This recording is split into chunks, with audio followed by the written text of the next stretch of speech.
आजच्या भन्नाट आणि वेगळ्या कार्यक्रमासाठी, वेगळ्या गप्पांसाठी माझ्यासोबत व्यासपीठावर असणारे आणि समोर असणारे सगळेच मान्यवर. खरं म्हणजे आज माझ्यासोबत सगळे असे बहुआयामी लोक आहेत आणि त्यांच्याशी मला गप्पा मारायच्या आहेत. जेव्हा आयोजकांनी ही कल्पना मांडली की तुम्हाला या सगळ्या प्रतिभावंतांशी गप्पा मारायच्या आहेत, तर खरं म्हणजे ती कल्पना मला फार आवडलेली नव्हती. रादर आपण असं काही करू नये असं मला सुरुवातीला वाटण्याचं कारण असं की संवाद करण्यापेक्षा भाषण करणं स्वतंत्रपणे हा माझा स्वभाव आहे. त्यामुळे हे आपल्याला कितपत आवडेल असा मला प्रश्न पहिल्यांदा पडला होता. पण नंतर जेव्हा एक नावं पुढे आली आणि मग मला मोह झाला की आपण केलंच पाहिजे आणि या सगळ्या लोकांशी गप्पा मारल्या पाहिजे. आणि सगळ्यात महत्त्वाची गोष्ट म्हणजे संपादक अद्यापही संवाद करू शकतात असं लोकांना वाटतंय, ही फार चांगली गोष्ट आहे.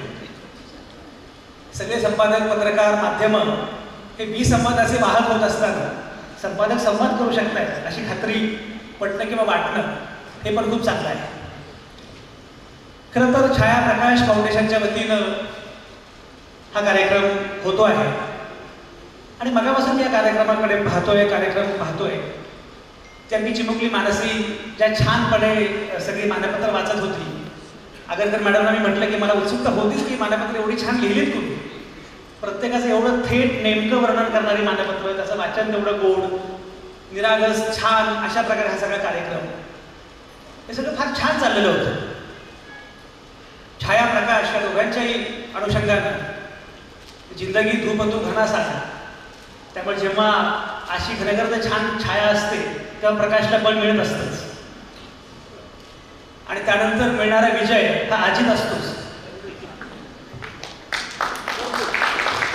त्यामुळे अशा फाउंडेशनच्या वतीनं या कार्यक्रमाचं आयोजन केलेलं आहे आणि सगळ्या लोकांशी छान गप्पा मारायच्या आहेत. मुळामध्ये पुरस्कार ज्या प्रकारे दिले गेले, मला नेहमी असं वाटतं की पुरस्कार ही सत्कार्याची संजीवनी असते.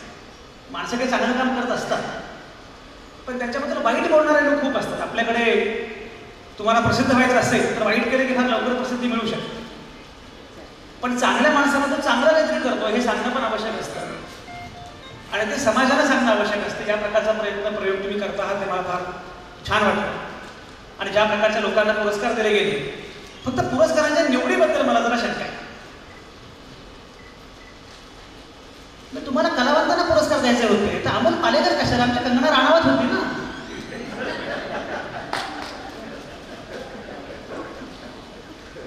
हा काय हा गड्या माणूस, याचा उपयोग आहे का काही मला सांगा. म्हणजे त्यांना तुम्ही मला सांगा, खरं म्हणजे हे लाजाळू वगैरे अशा पडद्यावर वाटायचं पण ते एवढे कणखर असतील हे कळल्यामुळे आम्हाला धक्काच बसतो. आणखी थोडे गोलमाल वागले असते तर पद्मश्री मिळाली असते. पण तुम्हाला अमोल पालेकरांचीच निवड करायची होती, संपादकांची निवड करायची तर आमचे आपला पोचवाटे होते. गिरीश कुलकर्णी कशाला बोलतो. पण तरीही तुमचं वेगळेपण हेच आहे की तुम्ही याच लोकांची निवड करू शकता.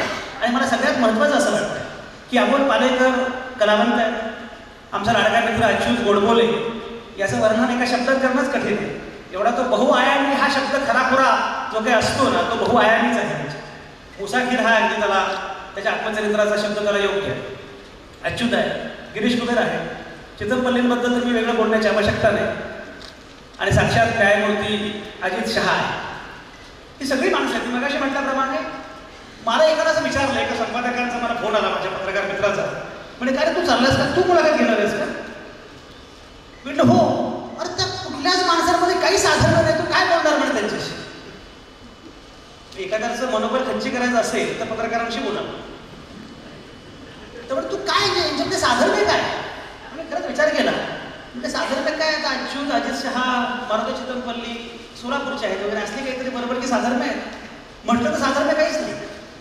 आणि मग मला असं वाटतं मी मगाशी म्हटल्याप्रमाणे की मुळामध्ये अमोल पालेकर इथे केवळ कलावंत म्हणून नाही, अच्युत गोडबोले इथे केवळ कलावंत म्हणून नाही, मारुती चितमपल्ली केवळ कलावंत म्हणून नाही, गिरीश कुबेर केवळ पत्रकार म्हणून नाही, अजित शहा आमचे न्यायाधीश म्हणून नाही. ही माणसं याच्या पलीकडे काहीतरी वेगळी आहे. तरी मला सगळ्यात महत्त्वाचं असं वाटतं की मुळात ती माणसं आहेत जास्त महत्त्वाचं. हे साधर्म्य काय असेल तर आम्ही सगळी माणसं आहोत आणि ह्या माणसांच्या गप्पा आहेत की ज्या माणसांच्या गप्पा दुर्मिळ झालेल्या आहेत. पुढचा मुद्दा मला असं वाटतं की खरं म्हणजे ही सगळीच माणसं आपापल्या पद्धतीने व्यक्त होणारी आहेत, आपापल्या पद्धतीने एक्सप्रेस होणारी आहेत. अभिव्यक्तीची माध्यमं वेगळी असते, पण एक्सप्रेशन दिसते, प्रत्येकाला एक्सप्रेस व्हायचं. मला अच्युत नागराज मंजुळेची कविता आठवते. नागराज त्या कवितेमध्ये म्हणतो की माझ्या हाती नसते लेखणी तर असता कुंचला, माझ्या हाती नसती लेखणी तर असता कुंचला, कशालाही उपसतच राहिलो असतो मी कोलाहल मनात. प्रत्येकाच्या मनामध्ये काहीतरी कोलाहल आहे आणि ते कोलाहल व्यक्त करण्याची माध्यमं बदलतात, पण कोलाहल असतो, अभिव्यक्ती असते. आणि म्हणून मला असं वाटतं की माध्यमं बदलतील, पण ही सगळी माणसं ज्यांचा कोलाहल आत काहीतरी आहे, ज्यांना असं वाटतं की काहीतरी व्यक्त व्हायचं आहे, आणि ही माणसं त्याची किंमत चुकून व्यक्त होत आहेत. म्हणजे आमचे अजित शहा हे निवृत्त न्यायमूर्ती आहेत, सेवानिवृत्त होऊन 5 वर्ष झाली, अजून राज्यसभेवर गेलेले नाही.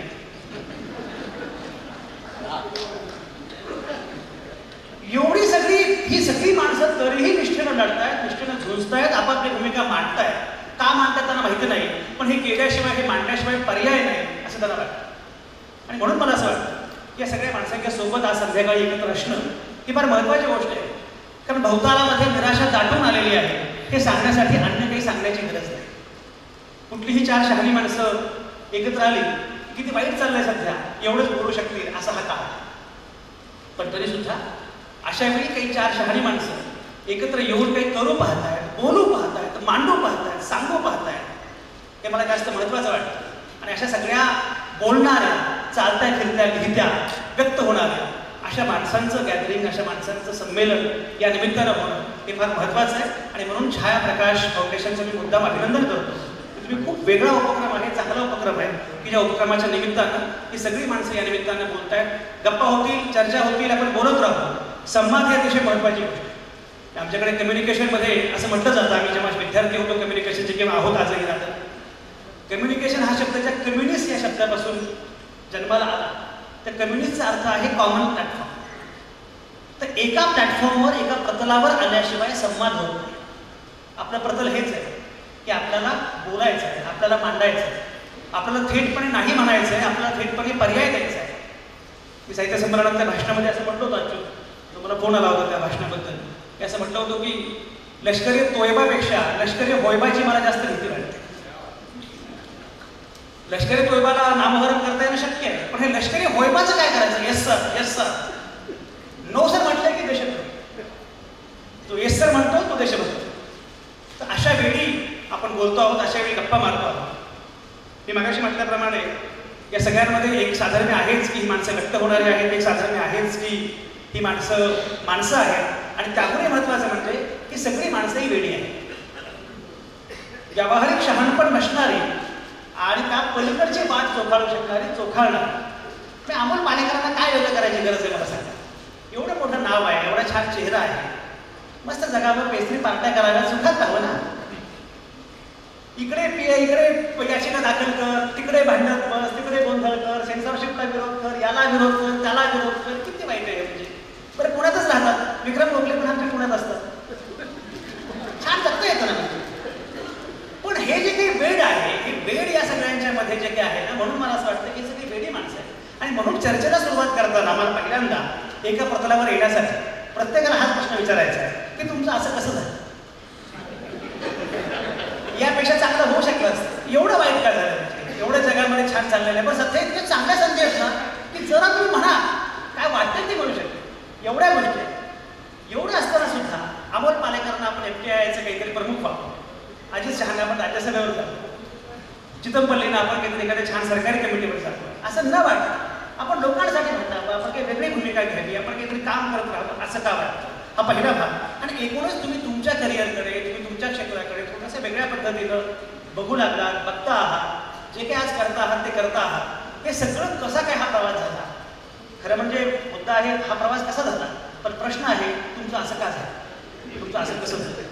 आणि मी सुरुवात करतोय अमोल पालेकरांपासून, की त्यांची मला जास्त चिंता वाटते.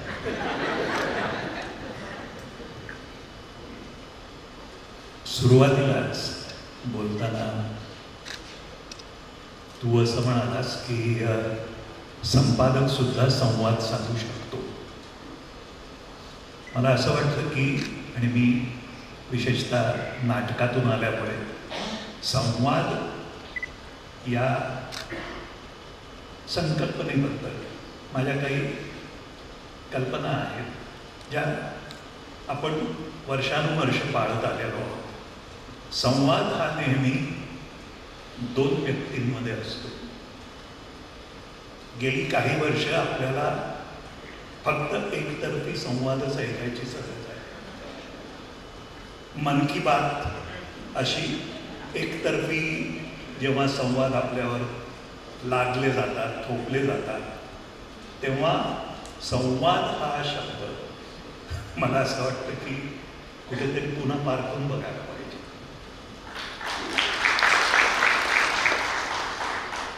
आणि संवाद करताना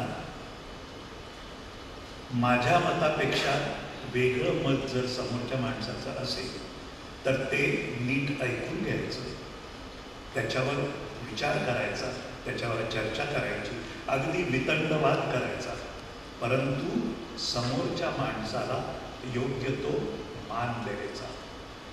ही गोष्ट आज जर आपण बघितली तर अभावानेच आढळते. म्हणजे तूच बोलताना म्हणाला त्याप्रमाणे विरुद्ध मत जर असेल माझं तर माझ्यावर लगेच देशद्रोही असा ठप्पा लावला जातो. मला हे काही कळत नाही. आणि म्हणजे खंत वाटणं वगैरे हे तर होऊन गेलं, आता उद्विग्न व्हायला लागतं. या सगळ्या प्रकारात आपण आपल्याला जे म्हणायचं आहे, आपल्याला जे करायचं आहे तेच करत राहणं ही माझी पहिल्यापासूनची खोड आहे. म्हणजे मी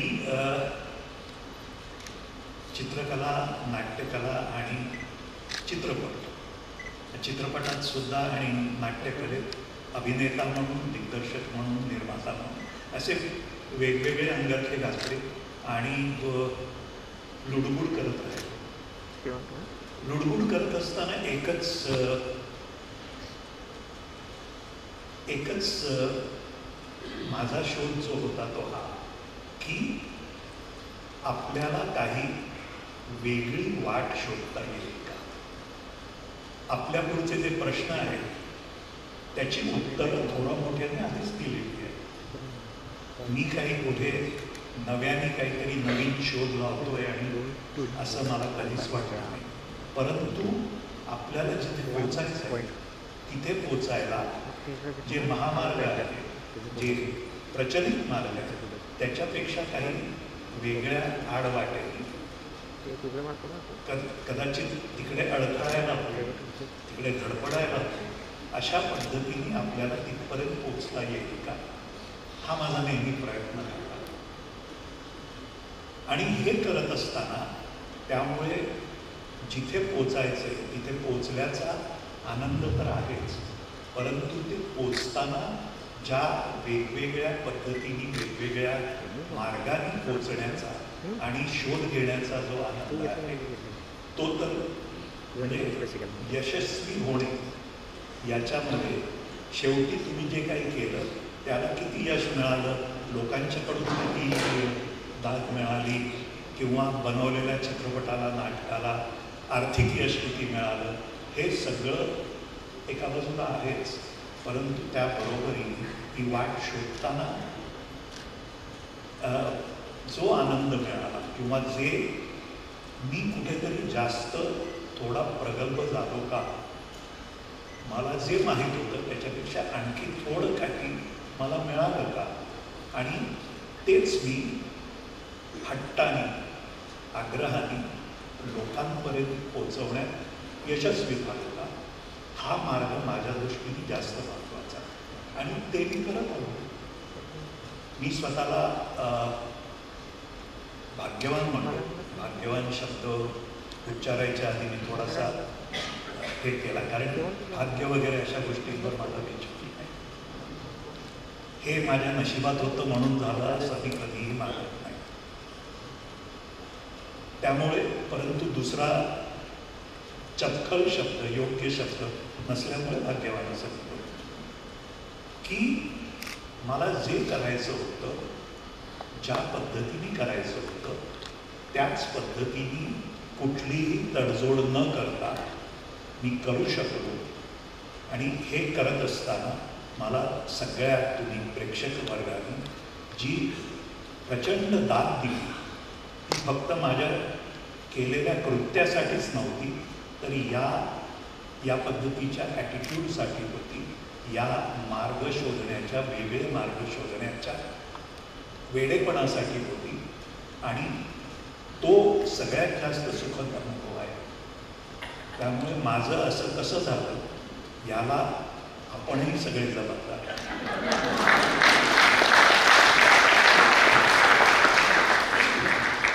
हाच प्रश्न गिरीश कुबेर.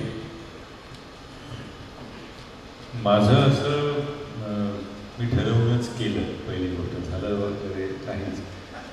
सुरुवातीला ते मानपत्र वाचत होते आणि क्षणभर प्रश्न पडला माझ्याच विषयी आहे काय, कारण अलीकडे कोणीतरी चांगलं बोलतं हे ऐकायची सवयच राहिली. आणि कसं झालं किंवा ठरवून केलं हा जेव्हा मी मुद्दा मांडला ना तेव्हा मला असं वाटतं की मी जी माणसं निवडली होती की यांच्यासारखं आपलं होता गेला पाहिजे, जिंकता गेला पाहिजे. आजच्या परिभाषेत म्हटलं तर ती माणसं चुकली असं म्हणायला हवं. हॅरिसन सॅलिसबरी आहे, डेव्हिड रेमनिक आहे, तवळकर आहेत, कुरुंदकर आहेत. आणि हे लिखाणाची ताकद काय असू शकते हे या लोकांनी इतकं उत्तमपणे दाखवून दिलेलं आहे. असं आपल्याला लिहिता यायला हवं. हा एक ही आस होती आणि ती ऊर्जा मला असं वाटतं की पुढे न्यायला मदत करते. खरं म्हणजे असं का झालं हा प्रश्न आहे ना, हा मला समाजाला विचारायला आवडेल. समाजाचं असं का झालं, कारण तो जास्त काळजीचा मुद्दा आहे. आणि असं असणं म्हणजे आता गंमत कशी आहे म्हणजे हा मुद्दा बघा म्हणजे सामाजिक अंगाने मला मांडायला आवडेल की हल्ली आपण एकमेकांचं वर्णन कसं करतो. हे उदाहरणार्थ फारच कमी तशी संधी मिळते, पण उदाहरणार्थ एखादा राजकारणी असेल त्याचं वर्णन आपण सज्जन राजकारणी आहे असं करतो. पायाभूत गोष्टी किंवा ज्या नैसर्गिक जबाबदारीनं करावयाच्या गोष्टी या आता विशेष गुण म्हणून मानल्या जातात. हे जास्त वाईट आहे. म्हणून समाजाचं असं का झालं हा जास्त प्रश्न महत्त्वाचा मला असं वाटतं. कारण हे असायला हवं. तर न्यायाधीश प्रामाणिकच असायला हवा, पत्रकार हा प्रामाणिकच असायला हवा, त्यांनी प्रश्नच विचारायला हवे. म्हणजे मला कधी कधी बातमी वाचून आश्चर्य वाटतं की एखाद्या बस चालकाचा सत्कार केला जातो. का सत्कार केला जातो? तो 25 वर्ष बिना अपघात त्यांनी गाडी चालवली. तर तेच तर काम आहे ना. ह्या पातळीवर पण आलेलो होता का म्हणजे की ज्या गोष्टी नैसर्गिक चांगल्यापणाने असायलाच हव्यात त्या जणू काहीतरी त्याचं वेगळंपण आहे अशा मानल्या जातात. म्हणून मला असं वाटतं की आपलं असं का झालं हा प्रश्न जर पडत असेल तर मेरिल स्ट्रीपचं असं का नाही झालं असा आपल्याला प्रश्न पडायला हवा. या सगळ्या व्यवस्थेमध्ये जे उभे राहणारे लोक आहेत त्यांचं असं का नाही झालं हा प्रश्न पडायला. म्हणून खरं म्हणजे या क्षणाला माझा प्रश्न तुझा ऐकल्यानंतर मला जाणवलं माझं का झालं हा मुद्दा नाही, अमोल पालेकरांचं असं काय झालं मुद्दा नाही, समाजाचं असं का झालं याला कुठेतरी भिडायला हवं. आणि हा प्रश्न सुद्धा तुझ्या माझ्या तारखेनेच उपस्थित करायला हवा. आणि ती आपली मला असं वाटतं की नैसर्गिक जबाबदारी आहे. मला नेहमी प्रश्न असं पडतो, मी कुठेतरी बोलताना मध्ये चळवळीतल्या काही मित्रांना असं म्हणालो की सध्या सर्वाधिक अन्याय ज्या संपादकावर होतो तो गिरीश कुबेर आहे. याचं कारण असं आहे की तो बिचारा इतका नीटपणे भूमिका मांडत असतो तरी तो चळवळीतल्या लोकांना आपला वाटत नाही. बरं, तो भूमिका अशा प्रकारे मांडतो आणि त्यांना ज्या चळवळीतल्या लोकांना जे वाटतं की ते या गटाचे आहेत त्या लोकांनी तर त्यांना कधीच बाहेर काढलेलं आहे. त्यामुळे ना इकडचा ना तिकडचा. दुसरी गोष्ट अशी की आपण काही सेलिब्रिटी झालं पाहिजे, आपलं काही स्टार्टअप असलं पाहिजे, आपली काही फार चर्चा झाली पाहिजे, आपण सोशल मीडियावर असलं पाहिजे असं काही गिरीश कुबेरांना वाटत नाही. तर या सगळ्या अनुषंगानं काम करताना किंवा या सगळ्या अनुषंगानं संपादक म्हणून काम करताना काय वाटतं? नाही, प्रचंड एकटेपणा तो तर आहेच. त्याची किती मला असं वाटतं की सध्या ना बहुमतात असण्यापेक्षा अल्पमतात असणं हे जास्त महत्त्वाचं आणि चांगलं आहे. कारण सगळेच जण त्या पद्धतीनं जात आहेत. आणि दुसरं एक मला म्हणजे तुझ्या प्रश्नाच्या अनुषंगाने ऐकता मला एक मध्ये जाणवलं की आत्ता अमोल पालेकर पुण्याला असतात. चक्र माणसांची संख्या पण कमी झाली. माणसं हल्ली एकमेकांना सतत इंग्रजी शब्द वापरायचा झाला तर पॉलिटिकली करेक्ट असायला असं त्यांना वाटतं. मला असं वाटतं की माझं काम तसं नाही आहे. म्हणजे लोकप्रिय होणं हा ध्यास असताच कामा नये मला असं वाटतं. म्हणजे माझ्यासारख्या व्यवसायात, तुझ्यासारख्या व्यवसायात आपण आपल्या व्यवसायाशी इमान राखतो की नाही, मला हाच महत्त्वाचा मुद्दा वाटतो. आणि दुसरा धोका कुठला वाटतो माहिती आहे का, की कुठल्या तरी वैचारिक बांधिलकी, या म्हणजे डावीकडचं असेल उजवीकडचं असेल, मला असं वाटतं की बांधिलकी ही विचारापेक्षा व्यावसायिक मूल्यांची असायला हवी. डावीकडच्यांचं 100% सगळं बरोबर आहे, 100% सगळं चूक आहे असं असू शकत नाही. उजवीकडचे 100% चूक आहे, 100% बरोबर आहे असं असू शकत नाही. आणि माझा आता झालंय कसं, दोन्हीकडच्यांचं हे दाखवत असल्यामुळे ना इकडचा ना तिकडचा असं झालेलं आहे. पण मला एक समाधानाची बाब कुठली वाटते की मला सगळे शिव्या टाकतात. याचा अर्थ बरं चाललं असं म्हणायला जागा. पण हे वाईट आहे. मला आपण गंमत म्हणून ते सगळं सोडून द्या. एकेकाळी महाराष्ट्रात 5, 6, 7 संपादक होते. रंगावैद्य इथले असतील, मानंदराव बालेराव करायचं. आता माणसं भूमिका घ्यायला घाबरतात आणि माध्यमातली जर माणसं भूमिका घ्यायला घाबरत असतील तर मला असं वाटतं की हे समाजाच्या अनारोग्याचं लक्षण आहे. आणि अशा भूमिकांना घेणाऱ्या चितरपल्ली सर माझ्या सोबत आहेत. तुम्हाला आवाज ऐकू येतोय ना सर? मारुती चितरपल्ली, आवाज ऐकू येतोय? मी विचारतोय सगळ्यांना की तुमचं असं का झालं. मध्ये मी चिखलदऱ्याला गेलो होतो तर फॉरेस्ट ऑफिसरचं फार छान चाललेलं असतं. छान गेस्ट हाऊस असतं, मस्त बंगला असतो, बाकी सगळी सोय असते, इतरांची सोय करता येते. आणि एवढं सगळं छान असताना हे सगळं सोडून आपण अरण्य वाचन करावं, आपण झाडं वाचावी, आपण लिहावं, वेगवेगळे शब्द द्यावेत मराठीला, असं का वाटलं? मला लहानपणापासून निसर्गाची ओढ होती. आता निसर्ग पाहायचा म्हणजे जंगल हे सर्वात जवळचं हे साधन आहे. वनाधिकारी व्हावं आणि वनाविषयी अभ्यास करावा, वृक्षाविषयी करावा, तिथं आढळून येणाऱ्या प्राण्याविषयी, पक्ष्याविषयी, तिथं राहणाऱ्या आदिवाशाविषयी यावर फारसं कोणी लिहिलं नाही. तर मला मनापासून वाटलं की आपण या लोकांचा अभ्यास करावा. त्याकरता मी पक्ष्यांची भाषा शिकली. याशिवाय मला हेही पाहिजे होतं की आपल्या पूर्वजांनी त्यांच्या ग्रंथातून काय लिहिलं आहे. ऋग्वेद आहे, पुराण आहेत आपली, आणखी पुष्कळ साहित्य आहे.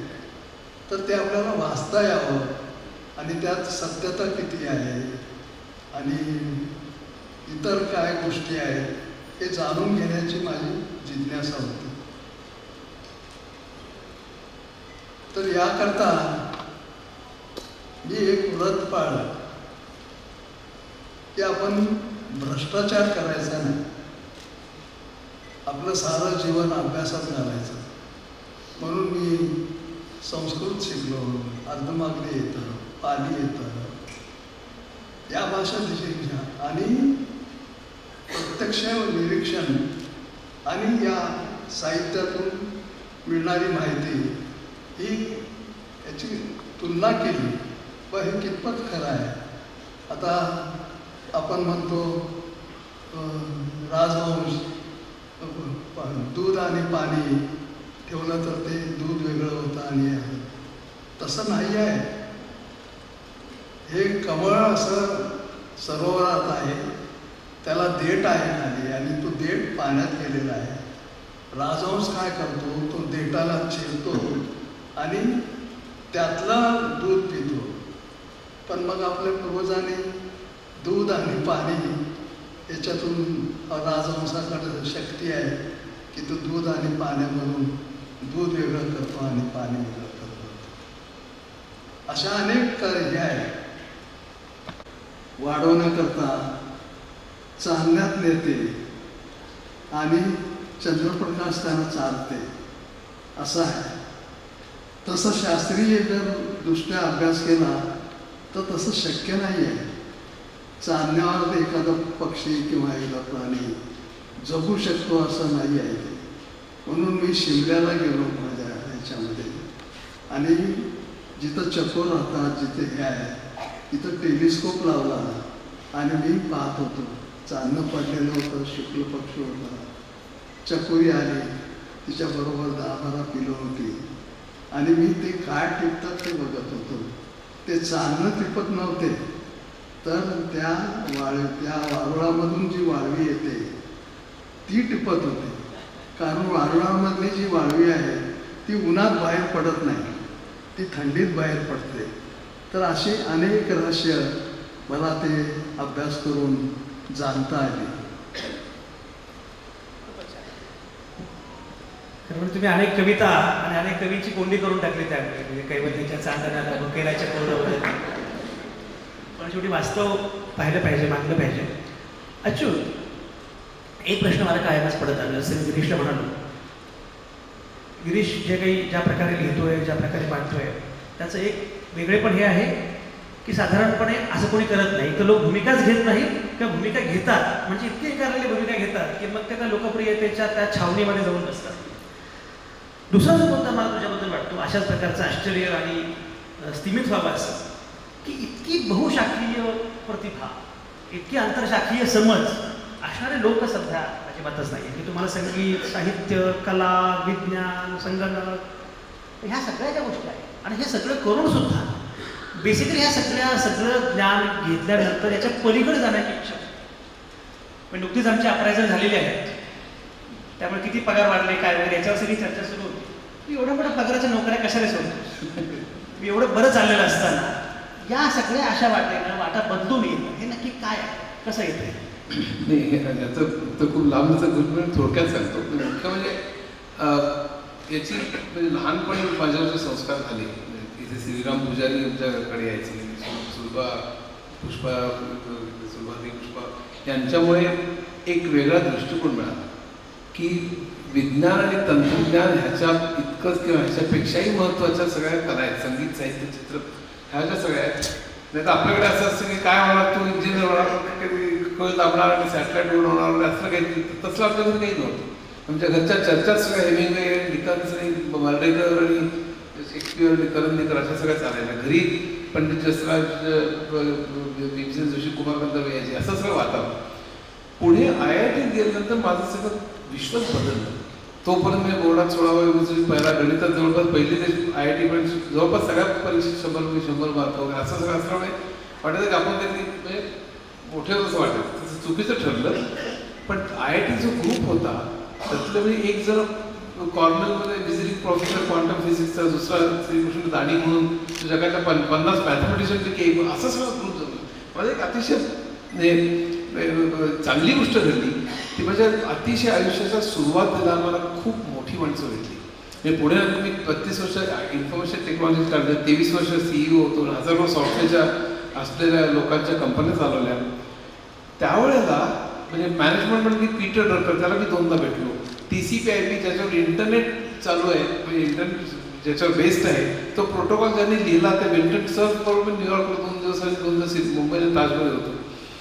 अनेक लोकांना म्हणजे मायकेल पोर्टर मॅनेजमेंटमध्ये गुरु, CK प्रल्हाद त्यांच्यावर मिशिगनला, तर अशा अनेक लोकांना मी वेगवेगळ्या क्षेत्रातल्या लोकांना भेटलो, अनेक सायंटिस्टना भेटलो. म्हणजे इतक्या मोठ्या लोकांना नोबेल मिळाली. माझं 11 वर्ष मी पटणीचं मुख्य होतो. नारायण मूर्तीने पटणी सोडून इन्फोसिस चालू केली, त्याच पुढच्या मी पटणी 11 वर्ष चालू. माझं हेड ऑफिस MIT, अमेरिकेच्या MIT शेजारीच होतं, मॅसेच्युसेट्स तिथे, तर केम्ब्रिजमध्ये. तर मी दर महिन्यात 2 वेळा जावं लागायचं मला. लंच टाईमला मी MITत जायचो. MITमध्ये लिफ्टमध्ये एक नोबेल लॉरेट, लंच टाईम टेबलवरती दुसरं नोबेल लॉरेट. आणि तितक्या जवळनं मला इतकी मोठी माणसं बघायला मिळाली की हे सगळं ते बोर्डात वगैरे असलेलं असतं ना, ते सगळं लोक कौतुक करतात वगैरे, ते सगळं खड्ड्यामध्ये मी संपूर्ण जमिनीवर आलो. आणि आमचा जो IITचा ग्रुप होता त्याला इतक्या विषयात इंटरेस्ट होता. त्यांच्या विषयात ग्रेट होते, गणित असेल, क्वांटम फिजिक्स असेल आणि जे काय असेल ते, पण इतिहास, अँथ्रोपॉलॉजी, सोशिओलॉजी, इकॉनॉमिक्स, हिस्ट्री, आणि त्यामुळे मला जे विश्व जागं झालं, तो इंटरेस्ट जेन्युइन आहे. म्हणजे त्यामध्ये रात्री तळमळ काढलेली आहे, ते लक्षात ठेवा. म्हणजे आता झपूरचा 3 व्हॉल्यूम्स इंग्लिश लिटरेचर लिहितो, त्या IIT म्हणजे Hemingway, डोस्टोस्की, theatre of the absurd वगैरे अशा सगळ्या चर्चा चालल्या त्यावेळी युजन येनस्को वगैरे, म्हणजे निसी म्युझिकलचं भाषणं ऐकायची. आणि असं सगळं वातावरण, म्हणजे संगीत म्हणलं की संगीत, मारवा म्हणलं की टेप रेकॉर्डर घेऊन त्यावेळेस जो किल्लीचा टेप रेकॉर्डर घेऊन पवई लेकवर जायचं, संध्याकाळचा आमिर खानचा ऐका, भीमसेन, एका रागावरती, प्रत्येक रागावरती प्रेम करणं, हा जो सगळा प्रकार आहे, म्हणजे आयुष्याचं रेनायसन्स म्हणता येईल, त्याचं नंतर झालं. नंतर मी IIT शिरलो, वेळ मिळाला नाही, पण माझ्याकडे 4000 पुस्तकं आहे. कारण मी त्यानंतर मला वाटायला लागलं की हे सगळं मराठी झालं पाहिजे. एक मला वाईट असं वाटतं फक्त की इंग्लिशमध्ये एवढं प्रचंड काय लोकांनी कामं करून ठेवलं. क्वांटम फिजिक्स म्हणजे की माझ्याकडे 40 पुस्तकं, सोपं कसं करून सांगायचं. म्हणजे ब्रायन ग्रीन असेल, सगळे ॲसिमो असेल, कार्ल सेगन असेल, किती लोक त्याकडे माझ्याकडे इतकी सुंदर, म्हणलं आपल्याकडे मराठी असं काम आहे. इकॉनॉमिक्सचा सोप्या भाषेत का नाही आपण समजावून सांगू शकत. काही जेमतेम थोडीशी पुस्तकं असतील, सायकॉलॉजीमध्ये सुद्धा, गणित असेल, हे सगळेच विषय हे सोप्या विद्यार्थ्यांना कळतील, असे रंजक वाटतील, तर आवड निर्माण होईल. असं आपण का करू. वेस्टमध्ये अशा लोकांना प्रचंड मान आहे, आपल्याकडे मान अजिबात नाही आहे. आपल्याकडे फक्त गैरसमज होईल कदाचित, पण आपण अजून तेच 25-30 लोक, 40 लोक, 50 लोक असतील, तेच लेखक, त्यांच्या जन्मतिथ्या, त्यांच्या पुण्यतिथ्या, ह्यांनी झालेले पत्र, त्यांनी झालं हे लेख केलं, तेच लेख त्याच वर्तमानपत्रातून, म्हणजे आपण त्याच्या पलीकडे प्रचंड मोठा विषय. आज बिग बँग म्हणलं की केवढ्या चर्चा, मला एवढा प्रचंड डिबेट किंवा इकॉनॉमिक्समध्ये सुद्धा केन्स आणि फ्रीडमन, किंवा आज आता इनफॅक्ट केन्स आणि फ्रीडमनचं डिबेट बहुतीच सगळं विश्व आहे. 1980 सगळं न्यू लेवल चालू झाला, तो सगळ्या वादावरतीच आहे. तर त्याच्यात मी खूप खोलवर बुडलेलो असतो. म्हणजे नुसतं बरोबरच काही वाचायचं, लोक माझ्यावर टीका करतात, इंटरनेटवरला काही वाचून लिहितो, हे भंपक मला हसावं रडावं कळत. म्हणजे मराठी इतकं म्हणजे आता सगळेच म्हणाले, आपल्याकडे पाय खेचायलाच लोक बसलेले असतात. तर माझ्यामध्ये इतकं म्हणजे वैविध्य आहे, माझ्याकडे इतकं मी त्याला खोलवर बुडलेलं असतो प्रत्येक विषयामध्ये, की मराठीत आणून मराठी ज्ञानभाषा झाली पाहिजे, असं माझं मत आहे. मी मराठीत लिहिताना माझं टेक्निकल सगळं मुद्दामून इंग्रजीच वापरतो. आणि मला खरं यामध्ये कधी बाजूला आत्ता सांगावंच वाटतं. मी याच्याविषयी पुष्पाबद्दल बरोबर चर्चा केली, मला गिरीशचं अतिशय कौतुक वाटतं. बोलताना किंवा लिहिताना एकही इंग्रजी शब्द न मला घेवा वाटतो, पण इतकं सुंदर मराठी वेगळं. तर मला तसं जमत नाही, पण मी टेक्निकल शब्द इंग्रजीत लिहितो. पण त्यामुळे लोकांचा प्रतिसाद मला जो मिळतो ना, इतके विशेष, म्हणजे लोकांचे करिअर बदललेले आहे. मुसाफिर 70,000 गेले की 60,000 गेले, कॉपी सोडून द्या, पण शेकडो लोकांना विषय कळायला लागला. मग त्यामुळे करिअर बदलली. त्यामुळे मला नैराश्य केलं किंवा आत्महत्या, ह्यानी मला आणखीन बळ आहे. पण आता आणखी मला 2 मिनिटं फक्त वेगळ्या कारण हे सगळं ठीक आहे, लिखाण वगैरे किंवा एवढ्या नोकऱ्या, कोटीच्या नोकऱ्या सोडल्या. मी खरं नाही IITमध्ये मी केवळ ॲक्सिडेंट म्हणून शिरलो. खरं म्हणजे शहाद्याला आदिवासी चळवळीत गेलो, मग एका सत्याग्रहामध्ये GS गेलो, 10 दिवस मी परत आलो. आपल्याला पूर्ण काय जमणार नाही असं मला माझ्या मर्यादा लक्षात आलं, मी परत आलो. पण त्यानंतर मी ढकललं गेलो, मग IIT शिरलो. पहिल्यांदा त्रास झाला, मग CEO झालो. मुलाला ऑटिझम आहे, त्या सगळ्या तो भयंकर स्ट्रगलचा काळ होता. सगळी कसं मुसाफिर सगळं आहे. पण त्यानंतर माझ्या मुलाला पैशामुळेच मला खरं म्हणजे हे सगळं करावं लागलं. CEO घडत गेलो. पण नंतर वाटलं की एवढे पैसे आणखी मिळून करायचं काय, आणखीन शेवटी आपलं माणसं नुसती काहीतरी रमी खेळत असतात, कोणी बिलियर्ड खेळत असतात, हे कर ते कर. आणि एकेकाळी LITचा CEO होतो, इतके 1000 माणसं माझ्या हाताखाली होती, तर मी अमेरिकेत जायचं, करायचं काय ते एकेकाळी होईल. त्यापेक्षा आपण आत्ता काहीतरी चांगलं केलं पाहिजे. आणि म्हणून मी एवढे नोकऱ्या सोडून नाही केली. पण मला सगळ्यात चिंता काय आहे आत्ता सध्या, मी आता जे बोललं गेलं त्याच्यात पार्श्वभूमी की आत्ता जग हे मला अतिशय दुभंगलेलं दिसतं. आणि अमेरिका, इंग्लंड, भारत सगळीकडे, आणि मला तो फार मोठा धोका वाटतो. म्हणजे राईट विंगचं एक प्रचंड मोठा आज हे आहे. म्हणजे ट्रम्प आल्यापासून अमेरिकेत आहेच, आणि टोनी ब्लेअर सारखा मनुष्य, जो लेबर पार्टीचा मनुष्य, म्हणजे बुश सरळ धडधडीत खोटं बोलतो की इराकमध्ये वेपनचं मास डिस्ट्रक्शन, धडधडीत राष्ट्राध्यक्ष खोटं बोलू शकतो, अमेरिकेमध्ये युद्ध करू शकतो, लाखो लोकांना उद्ध्वस्त करू शकतो. आणि टोनी ब्लेअर सारखा लेबर पार्टीचा सुद्धा मनुष्य तिकडे जाऊन तेच बोलू शकतो.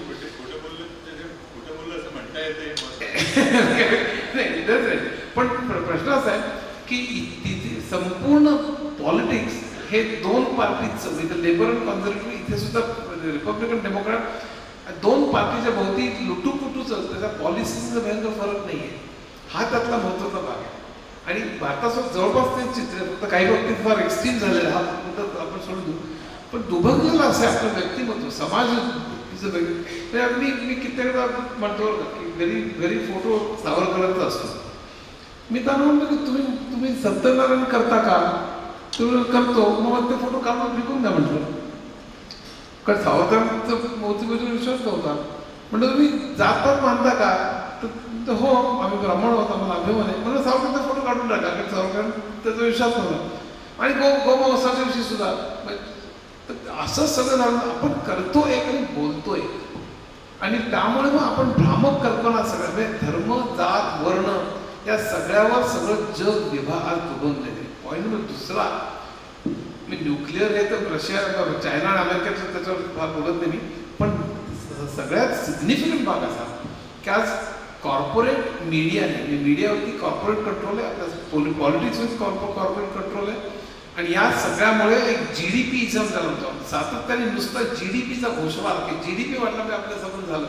आणि त्याच्यामुळे उत्पादन करणं, चंगळवाद वाढणं आणि आपण पर्यावरणाचा ऱ्हास जो करतो आहोत त्यालाही संपूर्ण समाज अर्थव्यवस्था कारणीभूत आहे. आणि मला वाटतं आपण विनाशाच्या दिशेने चाललेलो आहोत असं माझं मत आहे. हे कारण न सांगता नुसतं टेम्परेचर किती वाढलंय बघा, आता काहीतरी रविवार अजून 4 झाडं लावा टेकडीवरती, असं काहीतरी NGO टाईप वगैरे लोक करत असत. आणि अतिशय महत्त्वाचं त्याच्यात मागचं सोशल आणि इकॉनॉमिक कारण की तुम्हाला GDP का वाढवत ठेवावा लागतो, कारण शेअर प्राईस वरती जावी लागते, कारण निओलिबरलिझम नंतर तुमचं फिनान्शियलायझेशन झालेलं आहे. मला उत्पादनामधून जेवढा नफा मिळतो शेअरमधून नफा जो मिळतो तो जास्त महत्त्वाचा ठरायला लागला.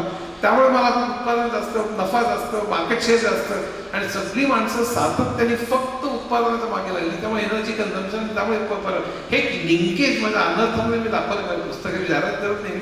पण मला असं वाटतं लिंकेज न दाखवता नुसतं पर्यावरणाच्या विषयी टाहो फोडणं ह्याला अजिबात अर्थ नाही. मला असं वाटतं लिंकेज आपल्याला कळलं पाहिजे आणि तो माझ्यामध्ये अतिशय महत्त्वाचा धोका आहे. ॲक्च्युली पुन्हा येतोच आणि हे सगळ्या मुद्द्यांवर आपल्याला बोलायचं आहेच. न्यायमूर्ती अजित शहा आता आपल्यासोबत आहेत. ते मला भेटले तेव्हा गिरीश चांगला माणूस वाटतो की नाही, सभ्य माणूस वाटतो तसा. पण घर हे सभ्य, पण हे अजिबात सभ्य लोक नाही आहेत. हे सगळे जिहादी आहेत. घरामध्ये एकाचं धड लग्न नाही, सगळ्यांची लग्न आंतरधर्मी, म्हटलं आंतरजातीय आहेत, आंतरधर्मीय आहेत. हा जो लव जिहाद आहे, मला कळत नाही की हे ह्या घरामध्ये हे सगळं असं कसं काय, म्हणजे एवढी जिहादी वृत्ती आणि हा लव जिहाद घरामध्ये आला कसा काय? सॉरी नाही, विद्या लव जिहाद हा एक वेगळा विषय आहे. म्हणजे असा कायदा एका लोकशाही देशामध्ये असा कायदा येऊ शकतो हे फार माझ्या दृष्टीनं दुर्दैवी गोष्ट आहे. हे मी का म्हणतो तुम्हाला, तर हा जो विषय काढला म्हणून सांगतो की कॉन्स्टिट्यूशनमध्ये एक अतिशय इम्पॉर्टंट प्रिन्सिपल म्हणजे फ्रॅटर्निटी, बंधुभाव. हा लव जिहादसारखे लॉज जे आहेत हा फ्रॅटर्निटीवरचा सगळ्यात मोठा अटॅक आहे. हा कॉन्स्टिट्यूशनवर अटॅक आहे. आणि जर तुम्ही तो लॉ बघितला तर म्हणजे समजा ते विवाह झाला आंतरधर्मीय आणि त्याच्यात कन्व्हर्जन झालं तर तो लॉमध्ये असं म्हटलं आहे आणि शिक्षा 7 वर्ष 10 वर्ष शिक्षा आहे. अरेस्ट विदाऊट वॉरंट आहे, सगळ्या फॅमिलीला अटक होते. आणि मग ते कन्व्हर्जन इलिगल नाही हे प्रूव्ह करण्याचं बर्डन ॲक्युजवर आहे. त्यांनी दाखवायचं की माझं कन्व्हर्जन हे कसं इलिगल नाही. हे आंबेडकरांनी ॲम्बिशन ऑफ कास्टमध्ये त्यांनी अगदी एन्करेज करायला सांगितलं की आंतरजातीय आंतरधर्मीय विवाह हे झाले पाहिजे. माझ्यासाठी म्हणजे आमच्या घरात म्हणजे ॲटलिस्ट माझ्या आणि माझ्या बायकोचं एक रिलिजन नाही, एक म्हणजे सगळेच आंतरजातीय विवाह आहे. पण मला हा एक आणि इतका माझ्या दृष्टीने इतका खोलपणा आहे सगळ्याला, एक प्रपोगंडा आज जो देशात जो काही एक वेगळाच माहोल आलेला आहे, त्याला कल्चरल नॅशनलिझम म्हणता तुम्ही, की कुणी काय खाल्लं पाहिजे काय खाऊ नये काय बघावं, काय बघू नये, काय ऐकावं, काय ऐकू नये. तर हा कल्चरल नॅशनलिझमचा प्रकार आहे. आणि या कल्चरल नॅशनलिझममध्ये म्हणजे हे सगळे हे झिंगोइझमचे प्रकार आहेत. नाझी जर्मनीमध्ये असं झालं होतं किंवा फॅसिस्ट इटलीमध्ये असं झालं होतं. तर तुम्हाला आश्चर्य वाटेल की विवाहाबद्दलचा असा लॉ हा फक्त नाझी जर्मनीमध्ये होता की जर ज्यू मुलीशी जर्मन माणसाने जर लग्न केलं तर शिक्षा होते. आपण हे त्या दिशेलाच चाललेलो आहे. आपण ह्या कल्चरल नॅशनलिझममध्ये तुम्ही इमॅजिन करता एनिमीज. आणि म्हणजे आता हा जिहाद म्हणता की प्रेमविवाह प्रेमाचं नाटक करून कन्व्हर्जन करायचा हा असा जिहाद आहे. कुणीतरी असा साधा प्रश्न विचारला आहे का? तुम्ही स्वतःला विचारा. आज जर पॉप्युलेशन तुम्ही घेतली तर हिंदूंची पॉप्युलेशन 79.40% आहे, मुस्लिम अराउंड 14%, शीख आणि ख्रिश्चन 2%च्या आसपास असतील आणि जैन आणि बुद्धिस्ट हे तर 1% शिवाय कमी आहे. हा कुठून आला हा जिहाद? कशासाठी हे लॉ पाहिजे? आणि हा सगळा माझ्या दृष्टीने हा सगळा कल्चरल नॅशनलिझमचा पार्ट आहे. एक हा जो काही हा आत्ता उल्लेख झाला की कुठलाही क्रिटिसिझम झाला गव्हर्नमेंटच्या अगेन्स्ट किंवा गव्हर्नमेंटला जर क्वेश्चन विचारले किंवा हे रुलिंग पार्टीला काही क्वेश्चन विचारले तर तुम्हाला ताबडतोब देशद्रोही किंवा अँटी नॅशनल ठरवलं जातं. तर हा काय नॅशनलिझम काय आहे? ते एक चिमामंडा आदिची म्हणून एक नायजेरियन रायटर आहे. त्याचं एक फार छान वाक्य आहे की there cannot be a single truth. Single idea ही फार डेंजरस आयडिया. तर तुम्ही जेव्हा राष्ट्रवाद म्हणता किंवा नॅशनलिझम म्हणता, हा तुम्ही नॅशनलिझम वेगळा असू शकतो, त्याचा विचार करा तुम्ही. तिथं प्रोग्रेसिव्ह नॅशनलिझम असतो, प्रो पीपल नॅशनलिझम असतो, झिंगोइझम असतो जसा हिटलरच्या जर्मनीत होता. तर हा जो नॅशनलिझम गांधी आणि नेहरूंचा नॅशनलिझम जो होता तो कुठल्याही रिलिजनशी संबंध नव्हता. अँटी कलोनियल नॅशनलिझम होता. त्याच्यामध्ये तुम्ही कुठल्या धर्माचे आहात, तुमची भाषा काय आहे ह्याला कुठलंही महत्त्व नव्हतं. तर हा नॅशनलिझम हा प्रो पीपल नॅशनलिझम होता, हा प्रोग्रेसिव्ह नॅशनलिझम आहे. आज हा जे काही नॅशनलिझमच्या गोष्टी घोषणाबाजी आणि झेंडे चढवून तुम्ही काही नॅशनलिस्ट होत नाही. नॅशनलिस्ट होण्यासाठी तुम्ही एक चांगलं नागरिक होणं जरूर आहे. आज जर तुम्ही धर्माच्या नावाखाली तुम्ही आणि कुठला हिंदू धर्माने कधी शिकवलं या सगळ्या इतका हेट कॅम्पेन जे आज चालू आहे कुठल्या आपण म्हणजे मला फार गर्व होता की मी जरी जैन जरी असलो तरी म्हणजे शाळेपासून माझे आजोबा हिंदू महासभेचे प्रेसिडेंट होते. त्यामुळं सगळा सावरकर मी शाळेत वाचला आणि सावरकरांचं वाङ्मयाचं मी भक्त होतो. कॉलेजमध्ये सुद्धा सावरकरांचं समग्र काम सावरकर माझा एक सब्जेक्ट होता. पण आज जर मी बघतो हे सगळं की कुठल्याही ॲडमध्ये म्हणजे डाबरची एक ॲड होती किंवा कुठल्याही कोणीतरी मुस्लिम हिंदू धर्माबद्दल बोलतोय तर ताबडतोब त्याच्यावर अटॅक. कुणीही कुठलाही क्वेश्चन विचारला की त्याला देशद्रोही म्हणायचं. आता फार्मर्सचं एज्युकेशन झालं, जरा आठवून बघा काय झालं एका वर्षामध्ये किंवा 1.5 वर्षामध्ये. संपूर्ण एका वर्षामध्ये या फार्मर्सना देशद्रोही ठरवलं गेलं, त्यांना खलिस्तानी म्हटलं गेलं. त्यांना ती कुठली नावं दिली. ज्यांनी सपोर्ट केला त्यांच्या मागं हे सगळे सेडिशन UAPA सारखे लॉ लावले गेले आणि त्यांना आता दिशा रवीची केस घ्या, पूर्णपणे फॅब्रिकेटेड केस, ती टूल किटची केस, तिला शेवटी सोडावं लागलं कोर्टाला. तर हा जो काही नवीन जे ह्या कल्चरल नॅशनलिझम देशात येतोय तो फार घाबरून टाकणार आहे. आणि शेवटी तुम्हाला आणखीन एक गोष्ट सांगायची आहे मला. ते एक पुस्तकाचं मी रेफरन्स देतो. लेविट्स्की आणि झिप्लॅक असे 2 हार्वर्डचे प्रोफेसर्स आहेत. त्यांनी असं एक पुस्तक लिहिलं, हाऊ डेमोक्रेसीज डाय. तर डेमोक्रेसी ही डिस्ट्रॉय करण्यासाठी किंवा उथून पाडण्यासाठी काही जनरल आणि सोल्जरची जरूर लागत नाही. म्हणजे म्यानमारमध्ये परवा झालं एक हा एक्सेप्शन म्हणा की मिलिटरीनी लोकशाही संपवली. तर हे निवडून आलेले हुकुमशाह आहेत, त्यांना ते म्हणतात इलेक्टेड ऑटोक्रॅट्स. एकदा ते निवडून आले आणि सत्तेचा कब्जा केला की हे इलेक्टेड ऑटोक्रॅट्स हे लोकशाहीच्या इम्पॉर्टंट ज्या इन्स्टिट्यूशन्स असतात, पार्लमेंट आहे, मीडिया आहे, ज्युडिशियरी आहे, त्या इन्स्टिट्यूशन्स ते पेनिट्रेट करतात. आणि गंमत त्याची अशी आहे की या लोकशाहीच्या या महत्त्वाच्या संस्था आहेत त्याचाच उपयोग करून लोकशाही मारली जाते, हे त्यांनी त्याच्यात सांगितलं होतं. जरा आज काय चाललंय तुम्ही देशात बघा. आणि मला ते बऱ्याच वेळेला ते एक पुस्तक आठवतं 1984 की ऑर्वेलचं पुस्तक की सारखा नेत्याचा चेहरा तुम्हाला दिसला पाहिजे. मला आता आश्चर्य वाटतं की मी हा प्रश्न म्हणजे मी काय बोस करतोय म्हणून सांगत नाही, मी कोविडसाठी मी फार मोठी डिग्री दिली होती. तर मला सर्टिफिकेटवर मला आश्चर्य वाटलं की प्राईम मिनिस्टरचा फोटो, त्याच्यानंतर वेस्ट बेंगॉलने सांगितलं की प्राईम मिनिस्टरने आम्ही ममता बॅनर्जीचा फोटो टाकतो.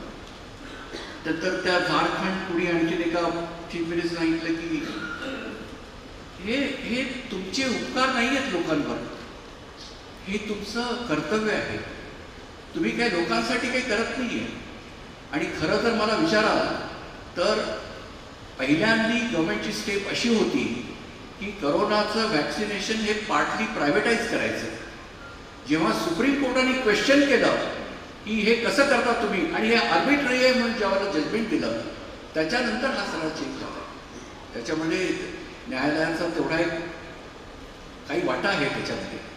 तर माझं स्वतःचं असं मत आहे की आज तुम्ही कॉन्स्टिट्युशनिझम कळला पाहिजे तुम्हाला.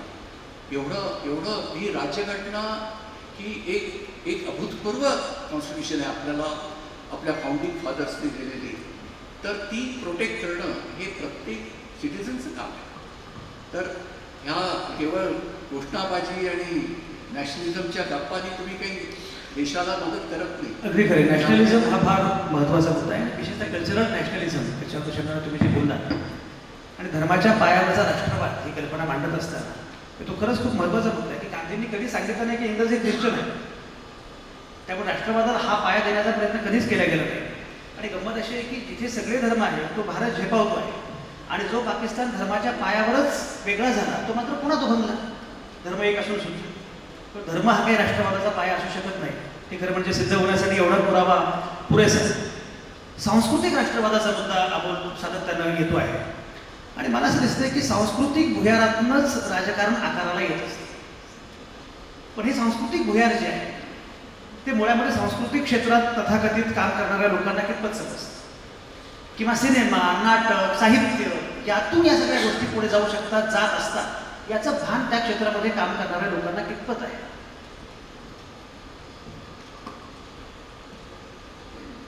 भान बहुतेकांना आहे. प्रश्न आहे की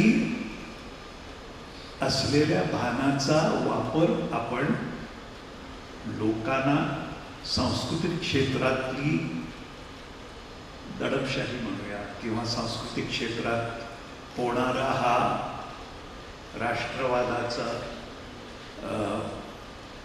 एक आपल्यावरचा हल्ला वेगवेगळ्या दिशांनी वेगवेगळ्या पद्धतीने हा सातत्याने होतोय.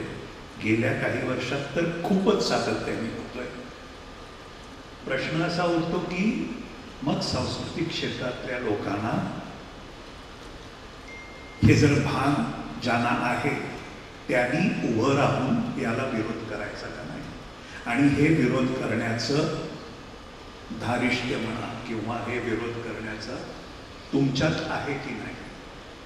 हे मला पटकन असं आठवतं, साहिर लुधियानवींचं एक फार छान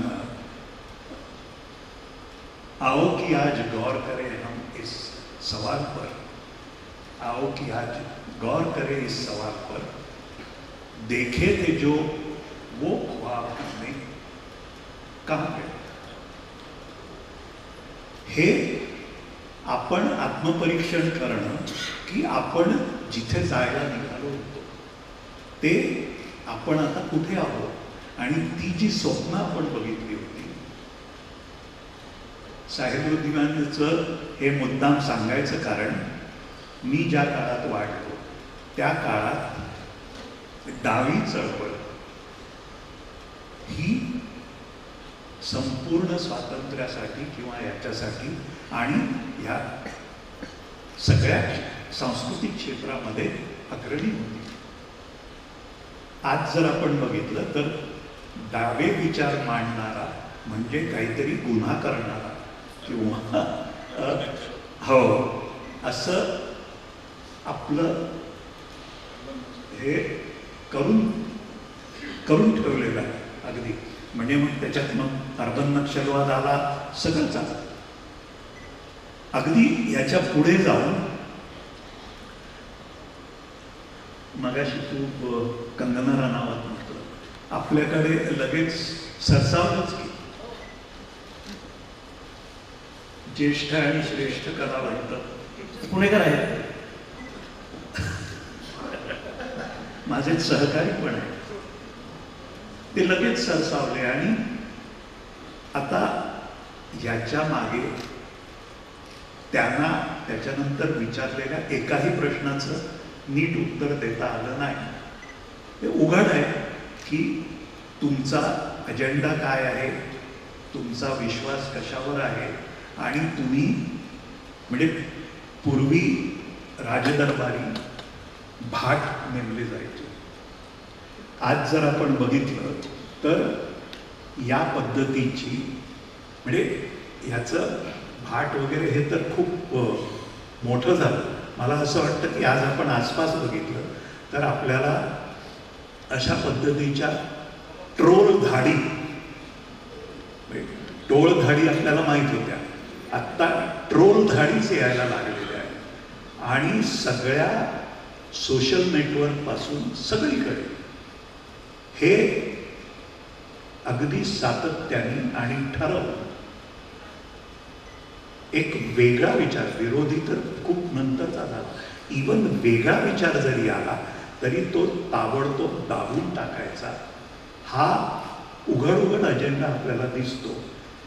मला जो प्रश्न पडतो तो असा की सांस्कृतिक क्षेत्रातली मंडळी सोडाच, पण सांस्कृतिक क्षेत्राबद्दल किंवा साहित्य, कला अशा गोष्टींबद्दल खऱ्या अर्थाने आपुलकी असणारे जे समाजातले लोक आहेत आपल्यामध्ये सगळीकडे, आज इथे बहुतांशी लोक,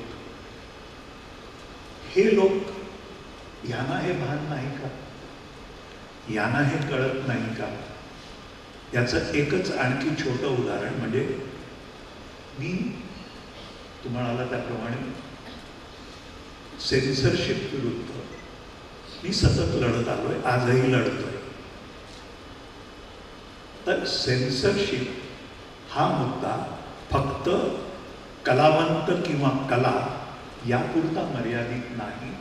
मला असं वाटतं की हा रसिक प्रेक्षकांच्या सुद्धा दृष्टीने महत्त्वाचा प्रश्न आहे. म्हणजे नाटककारांनी लिहिलेलं नाटक हे काटछाट न करता वाचायची मुभा तुम्हाला आहे की नाही, ती असायला पाहिजे. मी ती सादर करू शकतो का नाही काटछाटीशिवाय हा नंतरचा मुद्दा आला. आणि मग मला जी मजा वाटते सतत की मी आज पुस्तक लिहू शकतो, प्रकाशित करू शकतो, त्याच्यावर काही सेन्सरशिप नाही. मी आज मुंबईत शिवाजी पार्कवर उभा राहून जाहीर भाषण करू शकतो, त्याला काही सेन्सरशिप नसते. वर्तमानपत्रात कोण काय लिहितं या कुठच्याच गोष्टीला तुम्ही काय लिहिणार आहात, काय बोलणार आहात याची आम्हाला एक प्रत आधी द्या, ती पास करून त्याच्यात काटछाट करून मगच तुम्हाला बोलायची मुभा आहे, अशी ही शिस्त मुद्दाम मी शिस्त हा शब्द वापरतोय, नाटक आणि चित्रपटावरच का लादली जाते? तर सांस्कृतिक भान जे जागृत होऊ शकतं या सगळ्या गोष्टीतून, नाटकातून किंवा चित्रपटातून तुम्ही जेव्हा एखादा विचार पोचवता तो अतिशय प्रभावीपणे लोकांच्यापर्यंत पोचतो आणि ते कुठच्याही शासनाला नको असतं. कुठच्याही शासनाला हा त्यातला महत्त्वाचा भाग. माझी जी सेन्सरशिप विरुद्धची लढाई चालू आहे, मला अजितभाई इकडे बसलेत तेव्हा मगाशी बोलतानाही मी म्हटलं की गेली 4 वर्ष बॉम्बे हायकोर्टमध्ये रंगभूमी सेन्सरशिपच्या विरोधात आणि सुप्रीम कोर्टामध्ये फिल्म सेन्सरशिपच्या विरोधात अशी माझी याचिका, मी आणि सध्या आम्ही मिळून केलेली याचिका, ही त्याच्या पायरीवरच अडखळलेली आहे.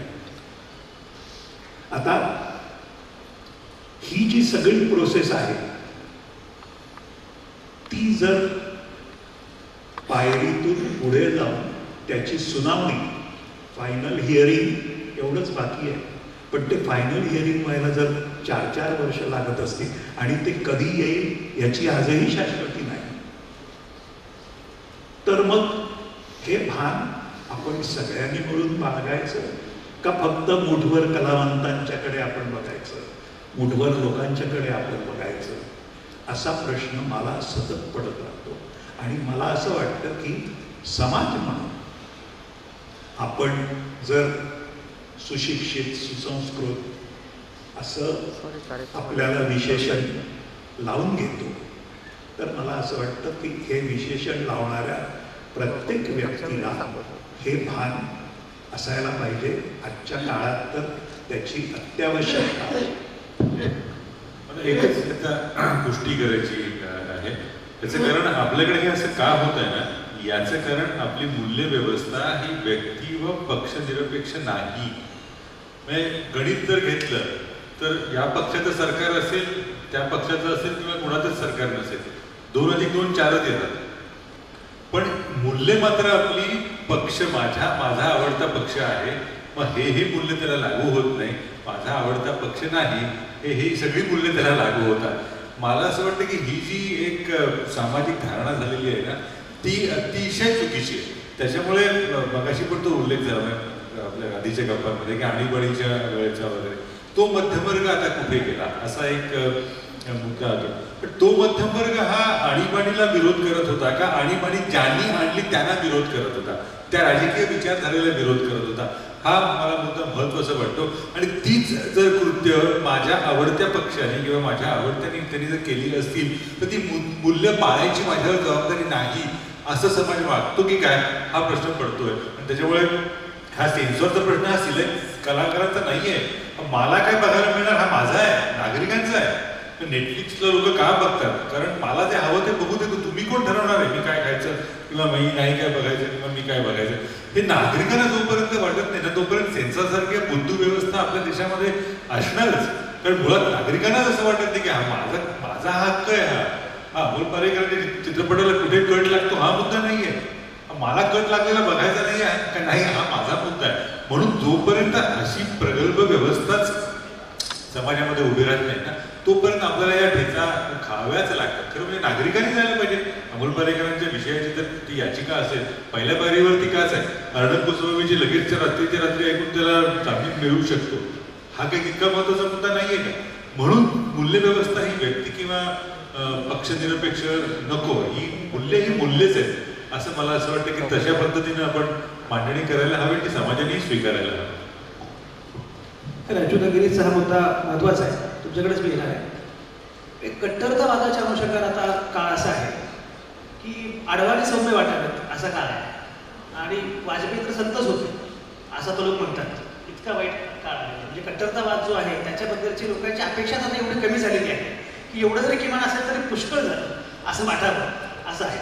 खरं म्हणजे लोक अधिकाधिक लिबरल व्हायला हवीत, लोक अधिकाधिक सहिष्णू व्हायला हवीत, त्याच्याऐवजी लोक अधिकाधिक कट्टर होत आहेत. पण मुद्दा असा आहे की हे आपल्याकडेच आहे असं म्हणावं तरी जगभर आहे. जगभराचं चित्र मगाशी तू उल्लेख करत होता. मला असं दिसतंय की पुतीन आहेत किंवा काय जिनपिंग आहेत, सगळीकडचं चित्र हे जगभराचं साधारणपणे या स्वरूपाचं आहे. त्यामुळे भारत हा त्याच्या सुटा सायलोमध्ये आहे आणि बेटावर आहे असं म्हणायचं कारण नाही. ते जगभर हे सगळं सुरू आहे. मुळामध्ये याचं लॉजिक काय, कारण काय आणि कसं लढायचं?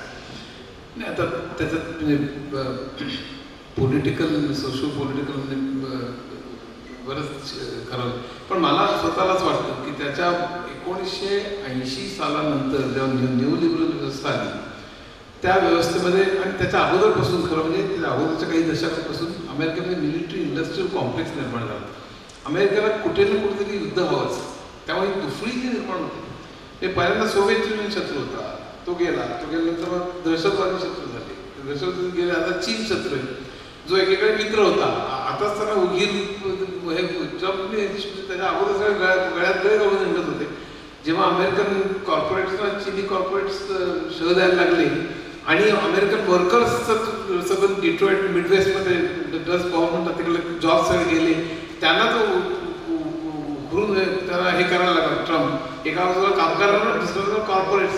खरं कॉर्पोरेट्स अजूनही चीनवर डिपेंडंट आहे, पण असं करून त्यांनी दुफळी निर्माण केली आणि त्यांना कुठे ना कुठे युद्ध हवं असतं. या संपूर्ण अमेरिकेने 10-12 ठिकाणी डेमोक्रेसी इथून पडून डिक्टेटर आणलेले आहेत अमेरिकेने. हे डेमोक्रेसीचं हे असतं आणि आता पाकिस्तान, सौदी अरेबिया सगळ्या डिक्टेटर्सना अमेरिकेने मदत केली आहे. अमेरिकेचं worst example of democracy, worst म्हणजे सगळ्या ठिकाणी उद्ध्वस्तता सगळं मिडल ईस्टमध्ये त्या शिरत केली. त्यामुळे ही रेस, धर्म आणि सगळ्यामध्ये जी डिव्हिजन निर्माण झाली त्याला माझ्या मते न्यू लिबरल त्याच्यानंतर फिनान्शियलायझेशन झालं, प्रचंड विषमता वाटली. त्यात अनेक गोष्टी काय अनेक लोकांनी त्याच्याशी दिलं, पिकेटीनी वगैरे, पण प्रचंड विषमता निर्माण झाली आणि बेकारी अमेरिकेत गेल्या 40 वर्षात तळातल्या 50 लोकांचं रिअल इन्कम म्हणजे इन्फ्लेशन ॲडजस्टेड इन्कम हे तेवढंच राहिलं किंवा कमी झालं नाही, हे लक्षात ठेवा. टेक्नॉलॉजीमुळे इनफॅक्ट प्रचंड डिव्हिजन निर्माण झाली लोकांमध्ये आणि टेक्नॉलॉजीमुळे तो आता मला सगळं खरं समंजसता वाढायला पाहिजे, एक लोक एकत्र यायला पाहिजे होते सोशल मीडियामुळे, त्याच्यामुळे ऑन द कॉन्ट्ररी डिव्हिजन निर्माण झाली, जगभर निर्माण झाली. मग आता आपण जे म्हणत होता ते उदाहरण सांगतो डाव्या विचारसरणीचं. मी माझ्या भाषणात नेहमी सांगत असतो माझी ओळख कशी करून झालेली आवडेल मला. ते एक मानवतावादी, एक विज्ञानवादी, एक विवेकवादी आणि रेस, कास्ट, क्रीड, धर्म, जात न मानणारा किंवा त्याच्यात समानता मानणारा असा एवढं जरी मी म्हटलं तर लोक मला कम्युनिस्ट म्हणतात. म्हणजे आता कुठल्याही कम्युनिस्ट पक्षाचे जस्टिफिकेशन केलेलं नाही, कुठल्याही कम्युनिस्ट देशाचं जस्टिफिकेशन केलेलं नाही. चीन, रशियावर मी टीका केलेली आहे, कम्युनिस्ट पक्षांवर टीका केलेली हो जाहीर, पण तरी केवळ ही प्रगती सर्वांपर्यंत पोहोचावी जी पोहोचत नाही आहे, उघड आहे. आज 90% लोकांचं ॲव्हरेज फॅमिली इन्कम 10,000 रुपये आहे. शेम आणि माझ्याकडे इतका प्रचंड डेटा आहे त्याच्यामुळे भाषण झालेले. तर ही प्रगती सगळ्यांपर्यंत पोहोचावी असं म्हणणं सुद्धा कम्युनिस्ट झालेलं आहे. म्हणजे फेसबुकवर माझ्याशी कॉमेंट येतात की ते साहित्य संमेलनात गोडबोलीचा उल्लेख नाही वगैरे असं काय काय. हो पण ते कम्युनिस्ट आहेत असं सो रिडिक्युलस. आपल्याकडे अज्ञान आणि अडाणीपणा हा इतका प्रचंड आहे सगळीकडे आणि आपण दुभंगलेलो सगळं जग भरतो नुसतं अगदी खरं. आणि एक लक्षात हे फक्त या सरकारचं काम नाही, हे अनेक वर्षापासूनच आहे काम. या इथं आता ॲक्सिलरेट झालेलं आहे सगळं, पण हे अनेक वर्षांपासून एक खतखरणारं जे काय म्हणतो आपण ही विषमता आणि सगळं. एक साधं उदाहरण सांगतो मी. टेलिव्हिजनवरती सातत्याने क्रिकेट, सातत्याने सिनेमे, सिरियल, खाणं, ट्रॅव्हल. तुम्ही किती वेळेला TIFRच्या सायंटिस्टचा इंटरव्ह्यू ऐकलेला आहे, किती वेळा IIT श्रीधरने एवढं काम केलं होतं कुठल्या पार्टीचं सोडून आपण त्याचं किती वेळा इंटरव्ह्यू ऐकलं तुम्ही. IITचे इंजिनियरचं किती वेळा ऐकलेलं आहे, किती वेळा ते भीमसेन किशोरीसारखा इंटरव्ह्यू ऐकलेला आहे. तिथे कुठेतरी शेवटी पोरगी पहिल्यांदा काय लागते कुठेतरी सिरियलमध्ये किंवा कुठेतरी सिनेमामध्ये लगेच माईक समोर तू पहिलं गाणं पहिला तुला रोल कसा मिळाला सुरूच लगेच. आपल्याकडे आदर्शच जे ठेवण्यात येत आहे हे कोणीही कोणी लेखक, कोणी कलाकार, कोणी आर्किटेक्ट, सायंटिस्ट, इंजिनियर्स हेच संबंध सारखं ग्लॅमर आणि कॉन्सन्ट्रेशन ऑफ वेल्थ आणि संबंध पिढीला बिघडवून टाकण्यात म्हणतो आपण. म्हणजे व्हॅल्यू सिस्टम ही प्रचंड गेल्या 40 वर्षात बिघडवून टाकलेली आहे. आपण असं थोडंसं इंटरव्ह्यू करायचं होतं मला. म्हणजे हा मुद्दा कुबेरांनी मांडला म्हणून मी सांगतो की मध्यम वर्ग कुठे गेला तो आणीबाणीत जो होता, त्यांचं म्हणणं असं की आणीबाणीतला मध्यमवर्ग हा आणीबाणी कुणी आणली ह्याच्याबद्दल जास्त कन्सर्न होतं, पण मी त्याच्यात जात नाही आहे. पण आजचा मध्यमवर्ग म्हणजे मला त्याची सेन्सिटिव्हिटी कुठे आहे? करोनामध्ये जेव्हा लॉकडाऊन झाला त्यावेळेला तुम्ही प्रश्न विचारून बघा, किती लोकांनी आपले मेड सर्वंट्स बाकीचे स्टाफ काढून टाकला, त्यांचे पगार दिले नाही. कितीतरी सोसायटीजमध्ये या लोकांना एंट्री नव्हती, त्यांचे पगार घ्यायला सुद्धा त्यांना आत येता येत नव्हतं. मायग्रंट वर्कर्सवर मिडल क्लासमध्ये मी कधी ऐकलं नाही कुणी बोललेलं. म्हणजे या स्थलांतर जे झालं लॉकडाऊन नंतर, एस्टिमेट आहे की 1 कोटीवरनं जास्त लोक शेकडो हजारो मैल चालत गेले आणि त्याच्यात जवळजवळ 1000 लोकांचा मृत्यू झाला.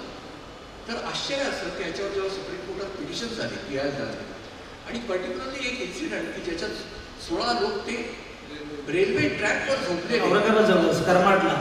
आणि ते चिरडून नेले. आता त्या PI-मध्ये सुप्रीम कोर्टाचा म्हणजे अप्रोच म्हणजे फार चमत्कारिक होता. सुप्रीम कोर्ट तेव्हा हे सांगितलं की असं, ते म्हणाले आता आम्ही काय करणार, आम्ही कसं त्यांना आम्ही थांबू कसं शकतं.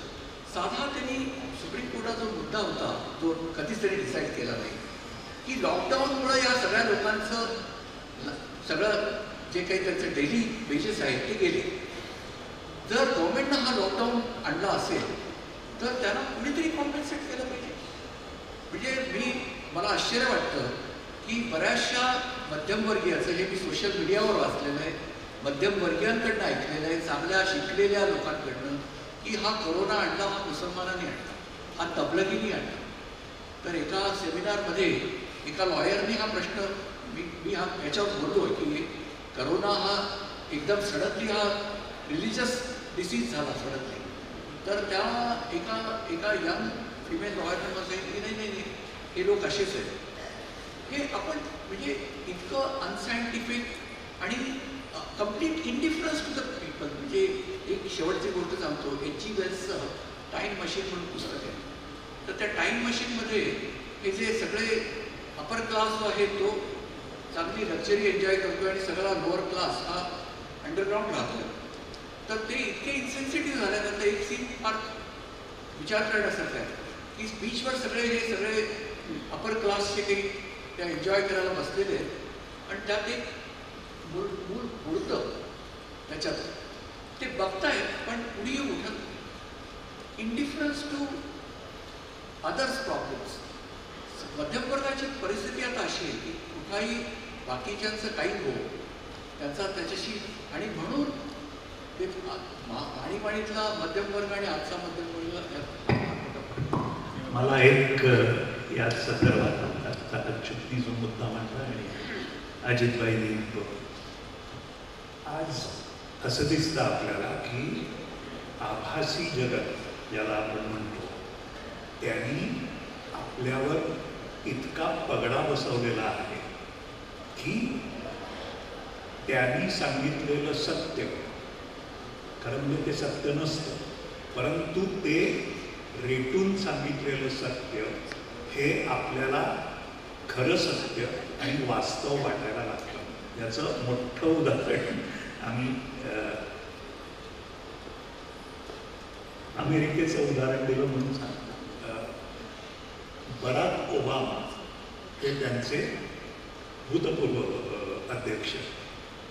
बराक ओबामाचा चेहरा घेऊन त्या चेहऱ्यात तांत्रिक बदल करून मॉर्फ करून त्याच्या तोंडी ट्रम्पचे डायलॉग, अतिशय आक्षेपार्ह डायलॉग हे बराक ओबामाच्या तोंडी टाकले गेले आणि लोकांना असं वाटायला लागलं की बराक ओबामा हे बोलला आणि मग तो असं कसं बोलला याच्यावर चर्चा. म्हणजे कुठेतरी आपल्याला जे सत्य नाही परंतु ते वेगवेगळ्या दिशांनी, वेगवेगळ्या पद्धतीने आणि वेगवेगळ्या मार्गाने आपल्यापर्यंत आज आपल्यावर लादलं जात आहे, याचं भान आपल्या आहे का नाही, का आपण खरोखरच अरे हो तो म्हणतो म्हणजे हे खरंच आहे असं म्हणून निमूटपणे आपण हे मान्य करतोय, हाही त्याच्यातला आहे.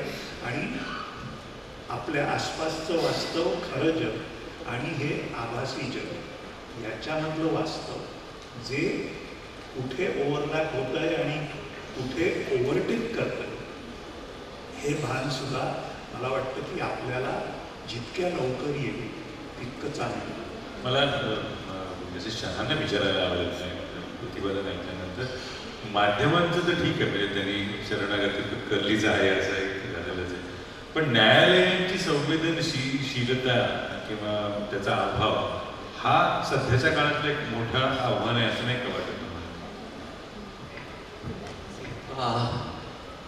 सुप्रीम कोर्टाचा रोल काय?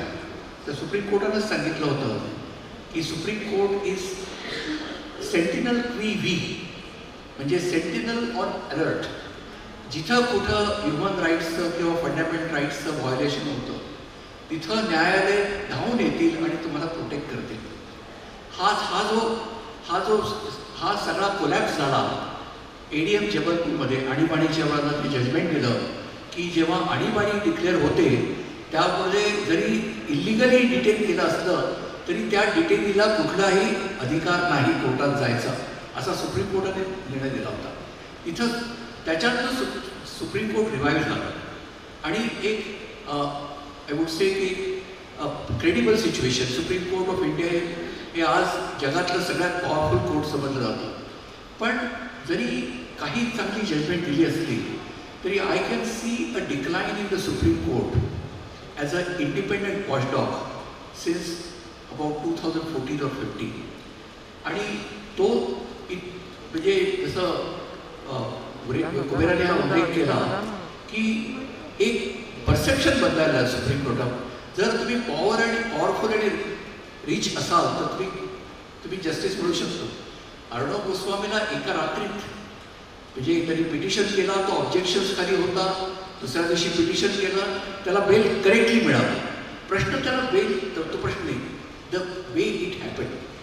म्हणजे तुम्हाला प्रायोरिटीज मिळतात त्या देशामध्ये, म्हणजे बाकीच्या लोकांच्या वर्षानुवर्ष किंमत आहे. दुसरा एक पत्रकार होता कंपन म्हणून, तुम्ही वाचला असेल तर, UP मधला, त्याचा तो अजूनही तो जेलमध्ये आहे. सगळे ट्रम्पटप चार्जेस आहेत. मग सुप्रीम कोर्टाचा त्याचा हा जो एक मापदंड त्यांनी लावला तो सगळ्यांनाच लावला पाहिजे तसा. खरं म्हणजे कॉन्स्टिट्यूशन असेंब्लीमध्ये प्रपोजल होतं की हे पिटिशन्स एका महिन्यात डिसाईड झाले पाहिजे. ती प्रोव्हिजन आली नाही. पण आता बघा तुम्ही, इतके महत्त्वाचे मुद्दे CAA, abrogation of article 370, electoral bond, supreme court ह्या मॅटर्सच घेत नाही. आता there are some positive points but the overall pictures seems to be little त्याच्याही पुढे जाऊन तो तर मुद्दा आहे. त्याच्याही पुढे जाऊन अतिशय तुम्हालाच मी विचारेन की मुळामध्ये अलीकडे समाजामध्ये कोणाच्या भावना फार लोक दुखावतात आणि कोणाच्या भावना कधी दुखावतील हे काही कळत नाही. आंबेडकर असं म्हटलं होतं की भावना फार दुखावू लागल्या एकूण समाजाची प्रकृती फार नाजूक आहे असं म्हणा. पण एवढीच नाजूक प्रकृती कोर्टाची पण आहे. त्यांचा अवमान कधी पण सांगताच येत नाही. त्या कंटेम्प्ट ऑफ कोर्टचं काय करायचं आणि पुन्हा न्यायालयाच्या अवमानाला फार गंभीरपणे घेतलं पाहिजे. पण न्यायालयाचं अवमान कशाला म्हणायचं? सिव्हिल सारखंच ते आहे. प्रशांत भूषणची तुम्ही केस तुम्ही सगळ्यांनी वाचलेली असेल. त्यांनी 2 ट्विट्स केल्या आणि एका ट्विटमध्ये म्हटलं की कोर्ट प्रोटेक्शन देत नाही लोकांना. जनरली ते म्हणजे इज प्रो गव्हर्नमेंट अशा टाईपचं काहीतरी स्टेटमेंट केलं. दुसरं तर अगदी लाईट ट्विट होता तो म्हणजे चीफ जस्टिस ऑफ इंडिया कुठल्या मोटरसायकलवर कुठंतरी बसले होते नागपूरमध्ये वगैरे याच्यामध्ये ट्विट्स. आता हा कंटेम्प्टचा लॉ जो आहे ना तो आपल्याकडं UK मधनं आला. पूर्वी न्यायाचे अधिकार हे राजाचे होते, किंग किंवा क्वीनचे होते. त्यामुळं हा कंटेम्प्ट लॉ होता की तुम्ही जर कोर्टाला क्रिटिसाइज केलं किंवा त्या न्यायालयाला तर म्हणजे हा राजाचा क्रिटिसिझम आहे त्यामुळे तो कंटेम्प्ट मानला जातो. हा कंटेम्प्ट लॉ पूर्णपणे गेला, इंग्लंडमध्ये गेला, कुठल्याही दुसऱ्या कंट्रीमध्ये नाही गेला. आता सिव्हिल कंटेम्प्ट म्हणजे कोर्टाचं ऑर्डर झाली तुम्ही व्हायोलेट केली तर ते ठीक आहे. पण हा जो क्रिमिनल कंटेम्प्ट आहे म्हणजे scandalising the court, lowering the dignity of the court किंवा ऑब्स्ट्रक्टिंग द जस्टिस, हे जे ज्याच्याखाली अर्णव आपल्या प्रशांत भूषण आणि आता एका कार्टुनिस्टला कॉमेडियनला नोटीस दिलेली आहे त्यांनी. तर हे कसं म्हणजे कोर्ट इतकं थिन स्किन झालेलं आहे. तुम्हाला एकच छान एक्झाम्पल देतो. स्पाय कॅचर म्हणून एक नॉवेल लिहिली गेली, तर ती त्या M15 or M16 मधल्या त्याच्या स्पाय एजन्सीमध्ये एक रिटायर्ड एम्प्लॉईने लिहिली. तर गव्हर्नमेंटनी इंजंक्शन घेतलं आणि ते तरीसुद्धा न्यूजपेपरने त्याचे एक्स्ट्रॅक्ट पब्लिश केले. तर त्याच्यात कंटेम्पचा इश्यू होता आणि हाऊस ऑफ लॉर्ड्सनी डेली मेलला त्या जो कोणी कंटेम्पला कन्व्हिक्ट केलं, डेली मेलनी दुसऱ्या दिवशी 7 जजेस होते, ते 7 जजेसचे उलटे फोटोग्राफ डोक्यावर उलटे दाखवले त्यांना आणि त्या 7 लॉ लॉर्ड्सच्या खाली त्यांनी टायटल असं दिलं, यू ओल्ड फूल्स. तर मग हे झालं. तर त्याच्यात काही दिवसानंतर आपले फली नरिमन इंग्लंडला गेलेले असताना ते लॉर्ड टेम्पल्टनला भेटले. लॉर्ड टेम्पल्टन त्यातला एक जज होता. तर त्यांनी विचारलं की तुम्ही कंटेम्प्ट ॲक्शन का घेतली नाही. तर लॉर्ड टेम्पल्टनचं उत्तर वाचलं, त्याचं फार महत्त्वाचं आहे. ते म्हणाले की मी म्हातारा आहे, ओल्ड आहे, काही त्याच्यात काही डाऊट नाही. मी मूर्ख आहे, फूल आहे का नाही हा त्याच्या ओपिनियनचा प्रश्न आहे. कंटेम्प्टचा काय प्रश्न आहे. परवा ब्रेक्झिटचा निकाल दिला 4 जजेसनी, त्याच्यावर त्यांनी तर त्या डेलीमेलनंच परत तर त्यांचे फोटोग्राफ छापून एनिमी ऑफ द पीपल असं त्याच्यावर हेडिंग दिलं. तरीसुद्धा कोणी कंटेम्प्ट ॲक्शन घेतली. तर हे कंटेम्प्ट ॲक्शन ही माझ्या दृष्टीनं हे अतिशय आउटडेटेड कॉन्सेप्ट आहे. जेव्हा कोर्ट जे न्यायालयाचं काम फक्त ॲडज्युडिकेशनचं होतं, आज कोर्ट इतक्या गोष्टी चालवतं, PIL खाली इतक्या पब्लिक मॅटर्समध्ये कोर्ट इंटरफिअर करतं. त्यामुळं क्रिटिसिझम तरी घ्यायला शिकलं पाहिजे. माझ्या दृष्टीनं एकच क्रायटेरिया आहे की कंटेम्प्ट असा पाहिजे की जेणेकरून जजला न्यायदान करणं अशक्य होतं. म्हणजे त्या कोर्टापुढं वाढून तुम्ही मोर्चा आणला आणि कोर्टाचं प्रोसिडिंग तुम्ही तिथंच तुम्ही ॲक्शन घ्या. पण कुणी काही म्हणालं म्हणजे आणि त्या कंटेम्प्ट कोर्टात म्हणजे जजेसना एक 1500 एका जजला कन्व्हिक्ट केलं, सिटिंग जजला. मार्कंडे कार्टूला नोटीस दिली. म्हणजे ही वॉज अ फॉर्मर जज ऑफ द सुप्रीम कोर्ट.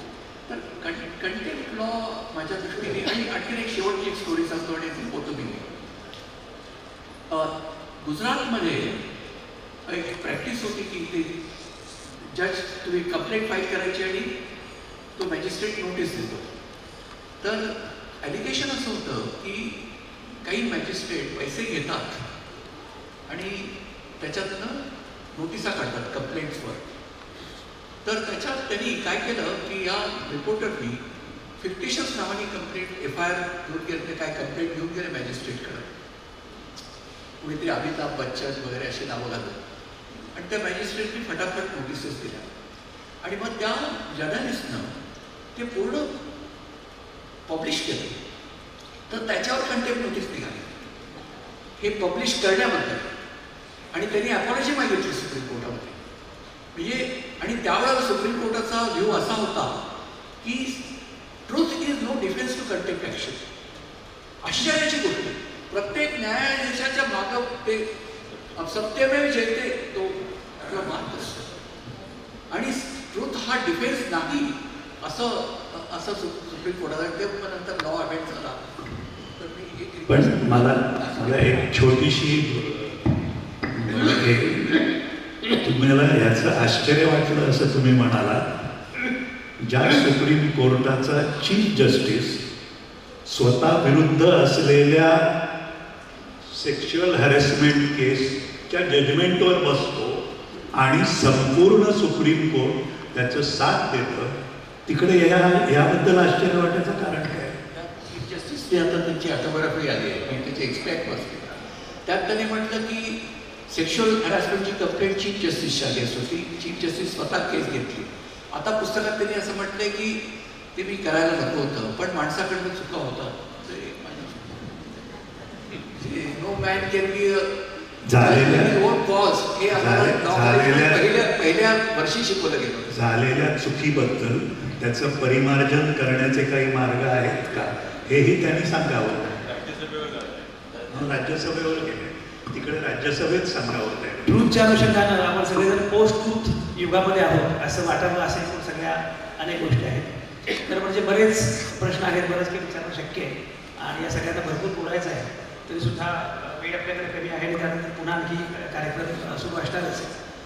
एकूण ही सगळी जी चर्चा, सगळं जे आपण बोलत होतो त्यामध्ये मला पुन्हा डॉक्टर बाबासाहेब आंबेडकरांनी जो 25 नोव्हेंबर 1949ला राज्यघटना साजरा करत असताना जे वाक्य वापरलं होतं त्याने व्हॉल्टेअरला कोट केलं होतं की तुम्ही एखादा मुद्दा मांडला आणि तुमचा मुद्दा मला पटला नाही, तर तुमचा मुद्दा खोडून काढण्यासाठी मी माझी बुद्धी पडणार, पण माझ्या विरोधातला मुद्दा सुद्धा तुम्हाला मांडता यावा यासाठी जीवाची पाहिजे. पण हे मांडता आलं पाहिजे, हे बोलता आलं पाहिजे. आणि सगळ्यात वाईट म्हणजे गिरीश, कोरोनाच्या नंतर हा डिवाइड आणखी वाढत झाला आहे. ही सगळ्यात मोठी चिंता आहे. हे AI आणि डिजिटायझेशनचे तज्ञ आहेत, अच्युत गोडबोले. आपण सगळे झूम मीटिंग करत होतो, गुगल मीट करत होतो, तेव्हा जे 16 मजूर चिरडले गेले. आणि माझ्या अगदी ऑफिसच्या शेजारी, माझं ऑफिस औरंगाबादला आहे, तर माझ्या अगदी ऑफिसच्या शेजारी ही घटना घडली. माझा फोटोग्राफर आला तर सगळे 16 लोक वेगवेगळे फोटो वगैरे घेऊन, आणि 16 प्रेत पडलेली आहेत आणि शेजारी भाकरी पडली. आणि तेव्हा मी झूम मीटिंग करतो, म्हणजे इकडे मी झूम मीटिंग करतोय आणि ज्या लोकांना काय GPS नाही, हातात मॅप नाही, काही नाही, ती माणसं मेलेली आहेत. पण ती माणसं मेल्यानंतर संसदेमध्ये जेव्हा मुद्दा आला तेव्हा मृतांचा आकडाही नाही कोणाकडे, सरकारकडे कुठली आकडेवारी पण. आम्ही तेव्हा ती कॅप्शन दिली होती त्या फोटोच्या शेजारी, पूर्ण पानभर फोटो छापला होता. शेजारी असं म्हटलं होतं की अजंठा वेरूळच्या परिसरात उद्या जेव्हा उत्खनन होईल तेव्हा सापडतील आक्रसलेली प्रेत आणि त्याच्या शेजारी सापडेली निवर्तलेली भाकरी.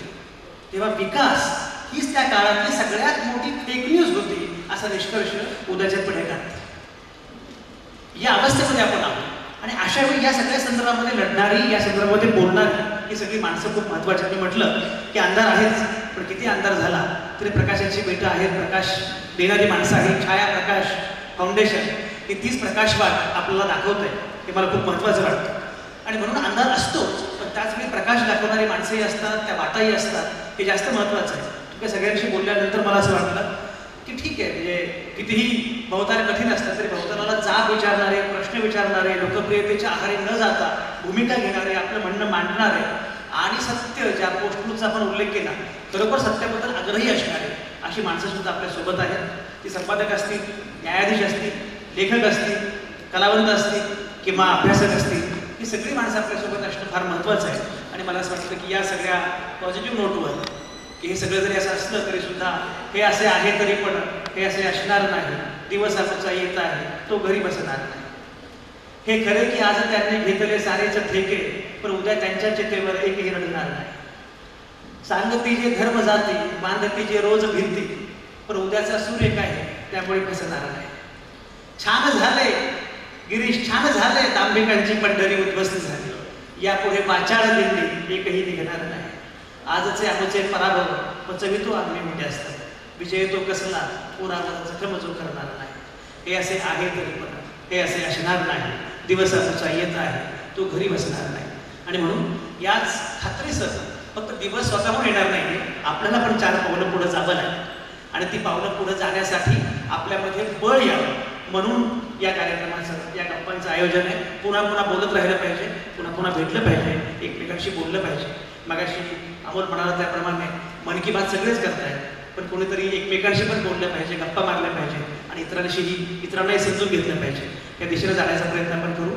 सगळ्यांनी खूप छान यामध्ये भाग घेतला, सगळ्याच मान्यवरांचे, नामवंतांचे अतिशय मनापासून आभार. धन्यवाद. छायाप्रकाश फाउंडेशनचे श्रीमती नैना गिराणी शहा त्या आभार प्रदर्शन करतील. Good evening, everyone.